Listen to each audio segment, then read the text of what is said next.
Let's talk about Mr. Beast, Chris Ava Tyson, and some of my difficult confessions. Confessions of a man who started watching the wrong things at the age of 7, lived heavily addicted for the next 24 years, and finally, after many tries, I quit. How this deep addiction affected my life, how it affected my relationship, what I'll never be able to heal because of years of exposure, why I decided to finally quit, how I managed to quit, and how we can all use the Chris Tyson and Mr. Beast situation for something good. For clarity, throughout this video I will be using the phrase "the wrong things" and I'll be beeping pause because I want to make sure this video won't be age restricted so I can reach young people who actually need to see this the most. Let's save some lives tonight, fam. I have a little brother who watches you, Mr. Beast. I have a little brother who's 5 years old who watches you. You know how much that means to me, bro? That hurts my heart, bro. That hurts my heart, bro. Now, before I talk about the disturbing behavior of Chris Tyson and even Mr. Beast, I must first tell you my story. And honestly, chances are this story is not just about me, but also about you. So if you're ready, buckle up because you're about to be called out. Chapter 1. Too young to understand. Years of addiction, 7 to 10. It feels good. It calms me down. I love having it in my life. I am so intrigued and excited by this. I am too young to understand what I'm doing. People who are judging you are the same people who consume your products. I think a large part of that is due to social media. Oh my God, Jimmy, look, they drew you. Jimmy, they drew you so well. It looks just like you. This is what we were looking for. Be brave, be honest, be kind. The 24 years of my addiction, to my detriment, started when I was really young. My mom used to leave me alone at home, sometimes for the entire weekend. And when I was 7, I dug through her stuff out of boredom and I found an old VHS tape. For youngsters watching, VHS tape was a thing in the 90s you would watch movies on. In my case, I found The Wrong Things on it. And I had no idea it would dominate my life from then on. A 7-year-old kid experiencing something so graphic and foreign and yet in total ignorance with no understanding of it, I was really into it. I loved it. My mom wasn't very good to me and I saw this as my outlet to release the abuse I had to go through daily. It was the first coping mechanism I discovered as a kid. Not every person's circumstances are the same. And perhaps some people can consume porn without getting deeply addicted. But for me, my natural instinct was so strong that even as a kid, I was instantly stimulated and happier watching the wrong things with my innocent eyes. I can honestly tell you, this was the first passion I ever discovered. Now, back then, for 3 years, whatever VHS tapes my mom would leave at home were my only way of consuming the wrong things on the weekends. It honestly was mostly the same tape over and over and over again.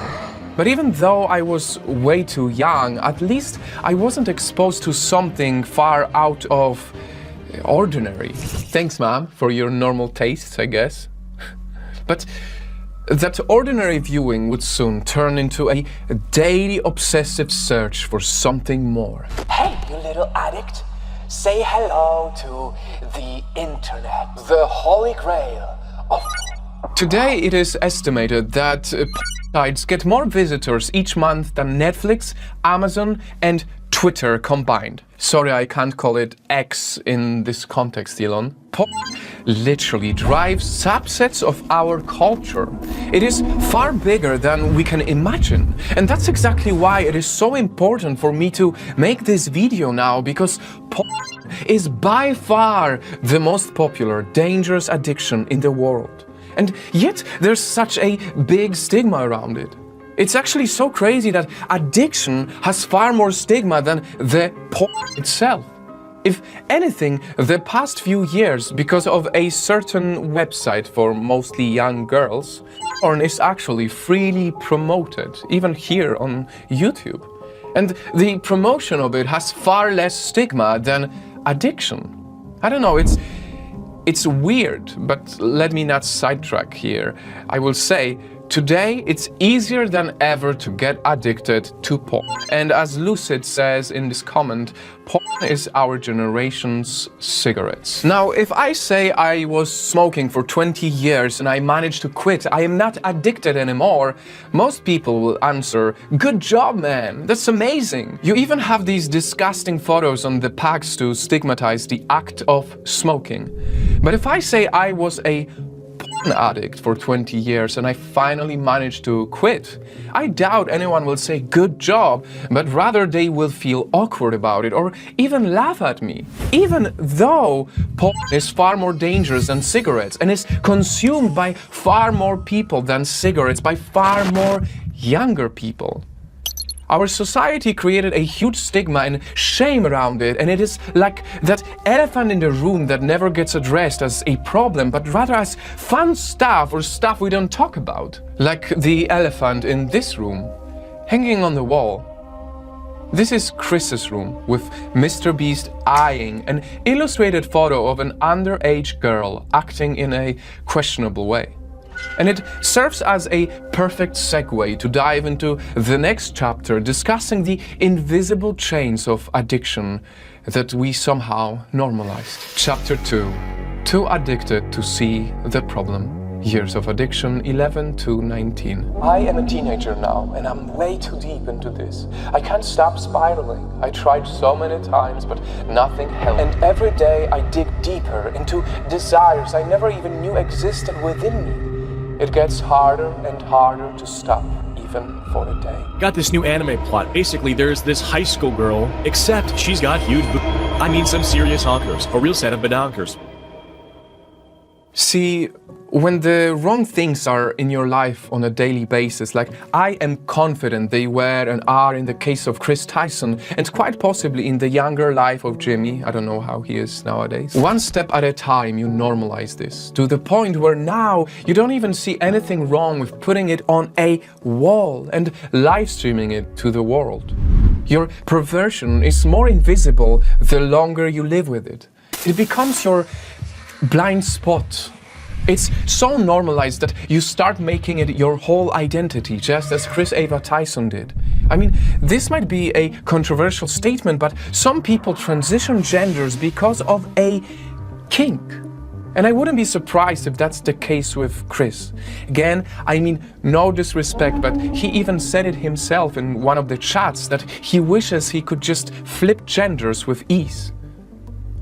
To most people, it would be absolutely insane to write the things Chris wrote in that Discord chat with underage kids that all of you probably have seen by now. But to someone who is deep in that dark world, this no longer stands as a moral dilemma. This is normal. And when abnormal becomes normal, people lose their sense of direction. That is exactly why you will hear Mr. Beast say something like this in the past. Let's do it. You want to put your in her? She was 14 at that time. The awkward silence says it all. And everyone is so shocked about this now. But where was the shock when the Cash Me Outside girl made tens of millions of dollars on adult content right when she turned 18? Where's the shock about the fact that men were just waiting for her to become legal? Just like previous generations, Britney Spears and countless more, she was sexualized from the moment she became popular, not from the moment she became of legal age. By who? Who are all these creeps who are sexualizing young-looking girls? Well, we need to address the elephant in the room again and use this horrible situation for something good. Because truth is, this situation isn't just about Mr. Beast or Ava Chris Tyson. This is about our culture. Truth is, there's a huge problem in our society, and the way we as men are programmed needs to be studied. You all know that many men are into really young-looking girls, and on the surface, the internet is absolutely disgusted by this. But then there's the other side of the coin, the legal dark web of sorts. Because if you go to any site right now, I guarantee you that many top searches are not exactly the most vanilla and they border on illegal. We are talking about tens, if not hundreds of millions of people who look for detrimental videos every single day. We all know that young teens do very well there, especially the ones that look younger than their age. My best month this year on OnlyFans was about 210,000. And I'm averaging around 160K. With cute ponytails and dresses, we are fed this right in front of our eyes, not just on the sites, but even on TikTok and on social media. We all also know that many women are literally being treated as objects for our enjoyment. We all know how so many A-list stars came out speaking out against the industry that they were genuinely mistreated in it. The major production companies are all predatory and abusive and unethical and prey on vulnerable young women. And yet, with all of this information, we still consume it. Why? Well, because unknowingly or knowingly, most people are addicted. And because we don't talk about it, people simply give up. Like the old version of me, I have given up many times. I tried quitting many times over the years, but it was so normal. It was so normalized to just watch. I never managed to quit. The old me never managed to quit. And don't get me wrong. Luckily, I never went the Chris Tyson dark way. And also, I didn't exchange my addiction with any people, especially the kids. And I don't really know what happened in Jimmy's life that he would bring a 14-year-old as a joke like this. But like it or not, on a personal level, I can still sympathize with people who went too deep into the world of degeneration, because I myself am a part of it. I can sympathize with everyone watching right now who feels like I am speaking their minds, because I freaking know how hard it is to live with the invisible chains of addiction. That is why I genuinely love you. I love you, whoever's on the other side watching this, suffering, struggling in silence, in loneliness. You are not alone. Chapter 3. Living the Abnormal. Years of addiction 20 to 30. I can't quit anymore, but why should I? The wrong things are now a part of me, and they are not enough anymore. Every day I need to see more, darker, crazier, dirtier, perhaps more edgy and immoral is what can fill this hole. He would also frequently call me dad and daddy, as well as the others, which I guess we all kind of just took as a joke at the time. Earlier I gave you some promises, because my sole purpose of this video is to help people who potentially are ruining their lives by not seeing their addicted blind spot. I could throw at you all the scientific studies that simply prove addiction is bad for you. I mean, if you want, you can pause and read each point. But instead of data and studies, I'll tell you what I know best, and that is my personal experiences. Truth is, it is often life that writes the best stories. It is somebody else's experience that has the power to inspire. I will tell you how this deep addiction affected my life, how it affected my relationship, what I will never be able to heal because of years of exposure, why I decided to finally quit, how I managed to quit, and why I believe we can all use the Chris Tyson and Mr. Beast situation for something good. Let's start with how this deep addiction affected my life. First of all, I wasted absolutely countless hours watching the wrong things instead of trying to improve myself. Honestly, I think it's safe to presume that if I used the same amount of time for self-improvement, I wouldn't need to wait till my 30s to succeed in life. It is by no luck that when I started going through a journey of quitting and I used all that testosterone and energy for my career, things exploded in my life. Because I had so much power in me that I was channeling in the wrong ways, and that is what I believe a lot of youngsters and people who are addicted are channeling so much good energy that could be used for something beneficial into Then there's also the absolutely messed up duality of life I had to live, where the more addicted you are, the more this overtakes you. At dinner, at school, at work, while driving the bus, on Discord chat, on a podcast in front of other people.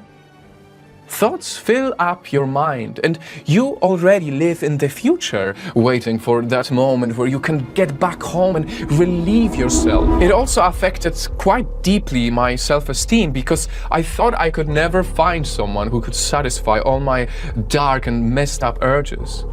And worst of all, when you are really deep into addiction, there's an underlying sense of self-disgust each time you finish. You sit alone in the room, and many times you feel like you're the loneliest person in the world. Anyone who struggles will know exactly what I mean when I say this. I spent years upon years feeling this dark emptiness inside of me, and nothing could fill it up. And honestly, I could talk about this for the next hour, because there are countless more ways it affected my life, but I want to progress through this quicker so you really get to hear each argument. Next, let's talk about how it affected my relationship. See, I don't want to go too much into this because I respect mine and my partner's privacy, but I can tell you that at first I even lied to myself that all these years of exposure to porn was a good thing because I will be more creative, I know more. Well, in reality, the wrong things have a very bad impact on a relationship. There's a reason why so many adult stars come out and say they don't even enjoy most of the stuff they're filming, because it is all a performance. And a genuine relationship based on love is not a performance, but a real connection that totally messes up. And then you need years upon years of reprogramming. Which leads me to the next question that I hope to save you from. What I'll never be able to heal because of years of exposure. After 24 years of seeing humans' darkest and deepest desires, there are elements in my mind that I don't think I can ever heal. I cannot unsee things, and I cannot remove the truth that there are specific degenerate things that activate me, that never would even be a part of me if I wasn't exposed to them. If I wasn't that poor, vulnerable kid, 7-year-old boy who unknowingly opened the door of no return. Earlier in this video, I said this hard truth. And every day I dig deeper into desires I never even knew existed within me. That is perhaps the best summary of what happens when you watch too much porn for too long. This is how Chris Tyson ended up on the animated young girl stuff. Back in the day, he found his fix, and it made him obsessed. It's clear based on how he was writing in these Discord chats. This is also how Mr. Beast could casually joke about a 14-year-old girl. We don't really have confirmation, and perhaps never will. Jimmy, if you're watching this video, I invite you to comment on this to perhaps help us understand. But being friends with Chris, joking about his size, Mr. Beast most likely has his own experience and blind spot. The truth is, you don't know what you don't know. And there are certain things in life you're better off never knowing of, or they can potentially consume you. Who knows? If Chris never stumbled upon the wrong things, maybe he would still be a happy father with a healthy family and a positive impact on the world. And having all of this in mind, this is exactly why I decided to finally quit after all these years. I was incredibly lucky to find the love of my life. And back then I could see that even though now fizzling, my addiction was still influencing our relationship. And now that I also was becoming recognizable by millions of people, I wanted to be genuine and serve as a moral example. By no means, guys, by no means am I perfect, but I wanted to be a good person, to be good enough for Project Nightfall. I held myself to a certain standard. That brings me to the fact that I'm noticing a certain hypocrisy attached to so many people on the internet who right now are out there trying to cancel Mr. Beast.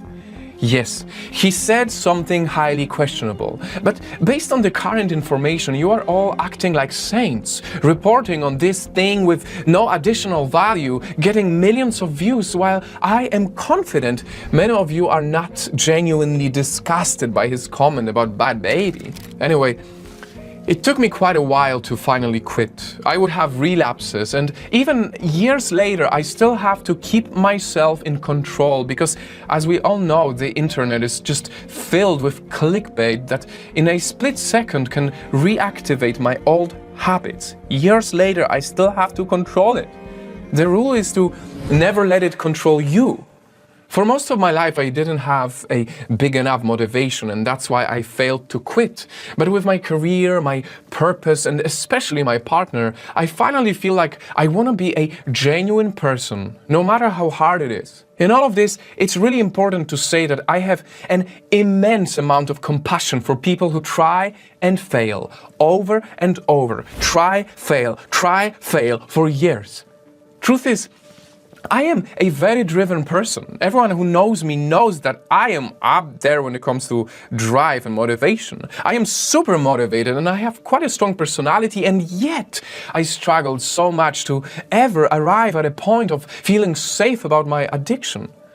I also have a great life now, so it's easier for me to not need to have a coping mechanism the same way I needed it when I was a kid. But you, if you're watching this now, and perhaps just like me, you have these lonely moments of struggle, I get you.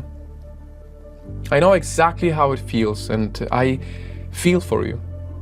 I hope my story will be your final trigger, because I can genuinely, with an open heart, tell you that life is better on the other side.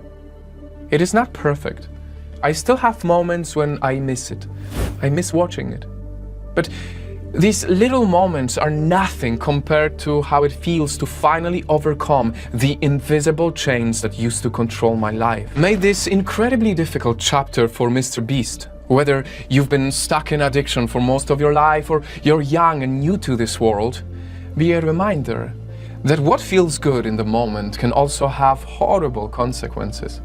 I have a little brother who watches you, Mr. Beast. I have a little brother who's 5 years old who watches you. You know how much that means to me, bro? That hurts my heart, bro. That hurts my heart, bro. That the more normalized the abnormal is, the less we see a problem with it. That it's in your best interest to stay away from people who try to drag you into their world, but rather advise them on quitting and wish them all the best. And most importantly, that it's never too late to take full control over your life. The rewards you get out of it are endless, and that's exactly what I wish for all of you guys. Thank you so much for watching till the very end. If you're still here, it seems like you enjoy my content, so I want to use this moment to invite you to my second channel called After Nightfall, where we release darker content, heavier stories. Once again, good luck to all of you. I really love you, and I hope this video helps you.